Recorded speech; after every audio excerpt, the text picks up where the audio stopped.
नमस्कार दोस्तों, आपका स्वागत है अपनी हिंदी क्लास में। आज मैं सीबीएसई बोर्ड द्वारा कक्षा 10 के हिंदी पाठ्यक्रम में आने वाले मानवीय करुणा की दिव्य चमक पाठ के बारे में बताऊंगा, जिसके लेखक सर्वेश्वर दयाल सक्सेना जी हैं।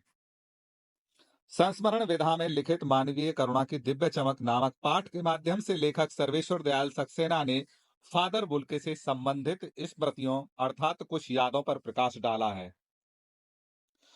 स्वयं को भारतीय कहने वाले फादर बुल्के का जन्म बेल्जियम अर्थात यूरोप के रैम्स चैपल शहर में हुआ था, परंतु उन्होंने भारत को अपनी कर्म भूमि बनाया। रैम्स चैपल को पादरियों, गिरजों, धर्म गुरुओं तथा संतों की भूमि कहा जाता है। फादर बुल्के एक सन्यासी थे, परंतु पारंपरिक अर्थ में उन्हें सन्यासी नहीं कहा जा सकता। सर्वेश्वर का फादर बुल्के के साथ अंतरंग तथा भावनाप्रद संबंध था, जिसकी झलक हमें इस संस्मरण में दिखाई देती है। उन्हें हिंदी भाषा से विशेष लगाव था।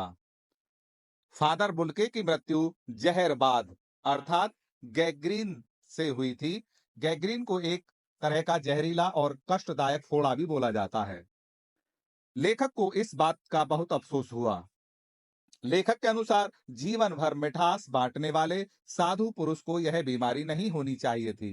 फादर बुल्के हमेशा साधुओं जैसा लंबा चोगा धारण करते थे। उनकी बाहें और आंखें सदा सबको गले लगाने को आतुर रहती थी। लेखक 35 वर्षों तक उनके इस स्नेह को महसूस करते रहे। फादर लेखक के बड़े भाई के समान सदैव उनकी सहायता के लिए तैयार रहते थे। उनका वात्सल्य देवदारू की छाया के समान था। फादर बहुत साधारण थे। इलाहाबाद की सड़कों पर उनकी साइकिल चलती ही रहती थी। वे सदा उत्साह से लबरेज रहते थे। उन्हें कभी क्रोध नहीं आता था। प्यार और ममता उनमें कूट कूट कर भरी हुई थी। जब फादर इंजीनियरिंग के अंतिम वर्ष में थे, तभी वे बेल्जियम छोड़कर सन्यासी होकर भारत आ गए थे। उनका पूरा परिवार बेल्जियम के रैम्स चैपल शहर में रहता था। उन्हें अपनी जन्मभूमि रैम्स चैपल तथा मां बहुत याद आती थी। भारत आने के बाद शुरू के 2 वर्ष धर्माचार की शिक्षा ली। उसके बाद 9-10 वर्ष तक दार्जिलिंग में पढ़ाई की। बीए की शिक्षा उन्होंने कलकत्ता से प्राप्त की। इलाहाबाद विश्वविद्यालय से एमए करने के बाद उन्होंने अपना शोध कार्य प्रयाग विश्वविद्यालय के हिंदी विभाग से सन 1950 ईस्वी में पूरा किया। उनके शोध कार्य का विषय राम कथा उत्पत्ति और विकास था। फादर ने मातरलिंग के प्रसिद्ध नाटक ब्लू बर्ड का नील पंछी नाम से हिंदी रूपांतर किया। बाद में वे सेंट जेवियर्स कॉलेज रांची में हिंदी तथा संस्कृत विभाग के विभाग अध्यक्ष भी रहे। यहीं पर उन्होंने अपना प्रसिद्ध अंग्रेजी हिंदी कोर्स तैयार किया तथा बाइबिल का हिंदी अनुवाद भी किया। रांची रहने के दौरान ही उनका स्वास्थ्य खराब हो गया, जिसके बाद वहां से वे दिल्ली आए तथा वहीं पर 47 वर्ष देश में रहकर तथा 73 वर्ष की जिंदगी जीकर अपना शरीर छोड़ गए।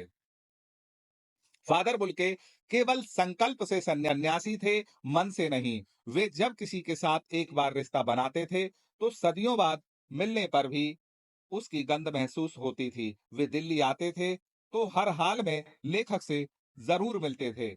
वे हिंदी को राष्ट्रभाषा के रूप में देखना चाहते थे। वे हर मंच से हिंदी को समृद्ध बनाने के लिए जूझते तथा एकाट्य तर्क देते थे। वे हिंदी वालों द्वारा हिंदी की उपेक्षा देखकर झुंझला जाते थे। वे सबसे उनके दुख तकलीफों के बारे में पूछते रहते थे। लेखक की पत्नी व पुत्र की मृत्यु के समय फादर ने उन्हें सांत्वना देते हुए कहा था कि हर मौत जीवन को नई राह दिखाती है। इन शब्दों से विरल शांति सी झड़ रही थी। लेखक को फादर की मृत्यु के बारे में पता नहीं चला। वह उनकी मृत्यु के बाद दिल्ली पहुंचे। वे चिर शांति की अवस्था में ताबूत में लेटे हुए थे। उनकी मृत्यु 18 अगस्त 1982 ईस्वी में हुई थी।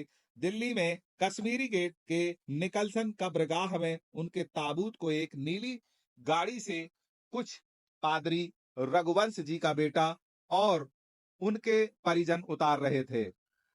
सभी दुखी और उदास थे। उनका अंतिम संस्कार मसीही विधि विधान से हुआ। उनके पीछे रोने वालों की कमी नहीं थी। इस तरह सबसे अधिक छायादार, फल फूल एवं गंध से भरा, सबसे अलग, सबका होकर, सबसे ऊंचाई पर मानवीय करुणा की दिव्य चमक में लहराता खड़ा एक सितारा हमारे बीच से चला गया, जिसकी स्मृति सबके मन में बसी हुई थी। एक पवित्र अग्नि की आंच की तरह आजीवन सबके हृदय में उनकी स्मृति बसी रहेगी। लेखक का मानना है कि जब तक राम कथा है, तब तक इस विदेशी भारतीय साधु को याद किया जाएगा तथा उन्हें हिंदी भाषा और बोलियों के प्रति अगाध प्रेम का उदाहरण माना जाएगा। लेखक उस पवित्र ज्योति की स्मृति में श्रद्धा से नतमस्तक है। कक्षा 10 के पाठ्यक्रम की अगली वीडियो देखने के लिए चैनल को सब्सक्राइब कीजिए, शेयर कीजिए, वीडियो को लाइक कीजिए, कमेंट कीजिए। वीडियो को पूरा देखने के लिए धन्यवाद।